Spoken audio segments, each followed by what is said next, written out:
So there was a mother trying to get ready for dinner, and she made some hot dogs and French fries for her son.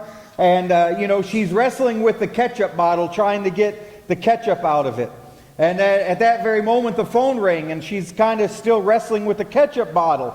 So she tells her son, just answer the phone. So the son answers the phone, and it happens to be the minister. And the minister needs to talk to his mother. And the mom's like, well, tell him I'm busy right now. I can't get to the phone. So the little boy kind of looks at what his mother's doing, and then tells the minister, she's like, well, sorry, Mom can't come to the phone right now. She's hitting the bottle. Not my best joke, but, I had to find one. How many people here, as we're going to talk about Jacob wrestling with God. So before we start here, if you can pull that up on the screen. And this comes out of the 32nd chapter of Genesis, and it says this. That night Jacob got up and took his 2 wives, his 2 female servants, and his 11 sons, and crossed the ford of the Jabbok. After he had sent them across the stream, he sent them over all his possessions. So Jacob was left alone. A man wrestled with him till daybreak. When the man saw that he could not overpower him, he touched the socket of Jacob's hip, so that his hip was wrenched as he wrestled with the man. Then the man said, let me go, for it is daybreak. But Jacob replied, I will not let you go unless you bless me. And the man asked him, what is your name? Jacob, he answered. Then the man said, your name will no longer be Jacob, but Israel, because you have struggled with God and with humans and have overcome. Jacob said, please tell me your name. But he replied, why do you ask my name? Then he blessed him there. So Jacob called the place, I can't pronounce that word, saying, it is because I saw God face to face, and yet my life was spared. The sun rose above him as he passed Peniel, and he was limping because of his hip. And that's it. I don't know if I pronounced that right. How many people here, there's so many ways we can have a sermon here on Jacob wrestling with God. One of the verses that I really want to unpack, and I didn't feel like I had enough time to do it this week, but I would love to understand the verse in there where it says, where Jacob was wrestling with God or this angel, whoever Jacob was wrestling with realized that Jacob was going to win. So he had to handicap Jacob in order for the wrestling to stop. But that's not what I really want to talk about this morning. This morning I want to talk about names. And how many people growing up here remember these 2 sayings? That sticks and stones may break my bones, but names will never hurt me. How many people here have said that? Or, I'm rubber and you're glue. Whatever you say to me bounces off me and sticks to you. When we were little. I don't know if kids say these things anymore. Now they probably just Google something and show it to them. I don't know. But we used to say these things, and they were designed to tell us that no matter what people tell us or say to us or call us, it's not supposed to affect us. And we're supposed to let it roll off our shoulders and just say, well, you're dumb and I don't need to listen to you and I'm not these things and all of this. But names are important. Names are very important. They can either build people up or they can tear people down. We say names, we give nicknames, some good, some bad, all of these things. But they can describe a lot of things as well. And, names again. I remember growing up, and my poor brother was 1.5 years younger than I am, so we always came to the school the year after I was there, and almost all the first day of the school, my brother would come home and say, yep, it happened again. They said, oh, you must be John's brother. Or I remember going to high school, and I actually had a teacher that my dad had, and all of a sudden, the teacher said, oh, so you're John's son. Oh, man. That's what she said. Oh, man. So I was like, well, I guess I have to live up to my name now and not let my dad down. Or all of these names. We give names power. The whole Harry Potter series, if those of you in here that have read Harry Potter, there's a whole part about how one of the characters in there, the main mean person, Voldemort, in there, the people would not speak the name because they believed that if you spoke the name, it gave the person power. So they wouldn't even speak it. I mean, I grew up with a little Italian grandmother, and I'll never forget, and these little Italian grandmothers, they hold vendettas. Okay, they hold grudges a long time. And if somebody made my grandmother mad, or she didn't like something, whether it was her sister, whoever, I'll never forget, because if we were there, she would always just say, "You do not speak that name in this house. We do not talk about that person." And then sometimes she'd even spit, because, she believed in the evil eye, this thing. And she believed that if we spoke this name of somebody that upset her, it would be cursed and all this. So she'd have to spit to make sure that these spirits weren't around. So I don't know, I just thought it was cool that my grandmother would spit. So purposely my brother and I would come up with all the names that she did not like and just randomly say them. Like, "Grandmother, Martha." And then she's like, "Don't say that name." And I'm going off on a tangent. But it was a good childhood memory. Okay, especially when she was hooked up to her oxygen tank and she couldn't spit, because that was even better.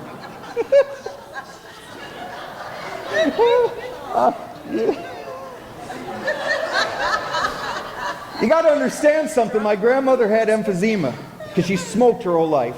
Okay, so then she was on an oxygen tank, but she still smoked. So we used to think we'd get a call that she blew herself up or anything. This really is not even written in my sermon, but that memory came flooding back, and my grandmother sitting there being, "Don't say that name with the oxygen."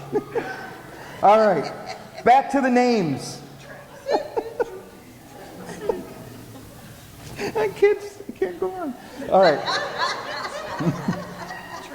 All right. Serious here. Where I was going with this is that names are powerful. Okay? Names mean something, whether they frustrate you or whether they build you up. But there's something in this verse that they kind of allude to. And in our Bible study on Wednesday nights, we're talking about how in the Bible, when you read one story, it almost always has some kind of voice or fingerprints in other stories in the Bible, and they're kind of all connected, and the readers of the Bible understood the context in which things were said. But there's a verse in Revelation, I think it's Revelation chapter 2, and then in Isaiah 62, because what Jacob is finding out here, Jacob is realizing that the name Jacob is his name, and it means some things. But that's not his true identity. That is not the name that God tells him. So in those verses in Revelation and in Isaiah, it talks about how God will give us a name that is written on a stone or written on our heart that only God knows. So God knows who we will be. God knows our true identity, what we can live up to. And Jacob is finding this out here. Because again, Jacob, the name Jacob, means supplanter or usurper or trickster or deceiver, heel grabber, all these things that Jacob lived up to that name from the time Jacob was in the womb and grabbed the heel of his brother Esau, and then he tricked his father and he tricked his brother again. So Jacob was running from this name that he lived up to. So he was wrestling with himself and with God at this moment. And Jacob would not let go. Jacob said, "God, I'm not letting go, or whoever this is, because I need to be blessed. I am at a final point right now where I can't run anymore, and I'm frustrated. Lord, I'm not letting go until you bless me. I'm not letting go until you give me what I need." And he kept wrestling until the break of dawn. And then God whispers to Jacob, "Here is your name. Your name is no longer Jacob, it is Israel." Had a whole new identity, a whole new future.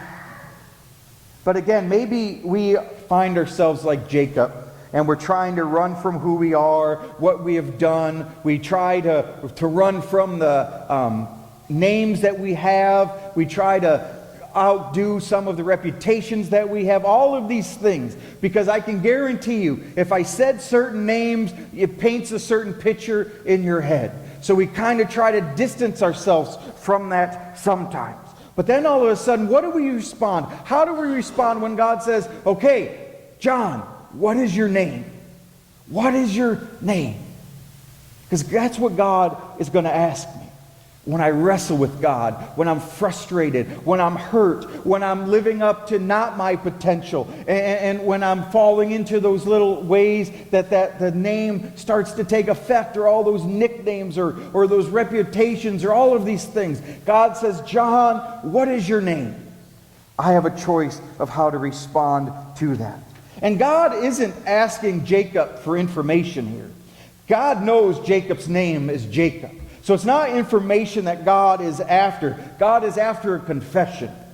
God is asking Jacob to confess who he is. Because before we can grow, before we become who God wants us to become, I have to own who I am. I have to be able to name myself. So just like in the Harry Potter books, where they say, nope, we're going to name this person because we're going to take the power back. We're going to name it.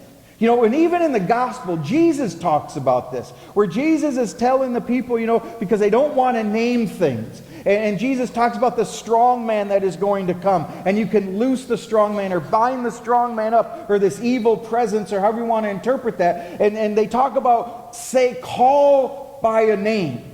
Because when you call somebody by that name, you take the power back. You're not in fear anymore. It doesn't hold anything over from you, so you name it.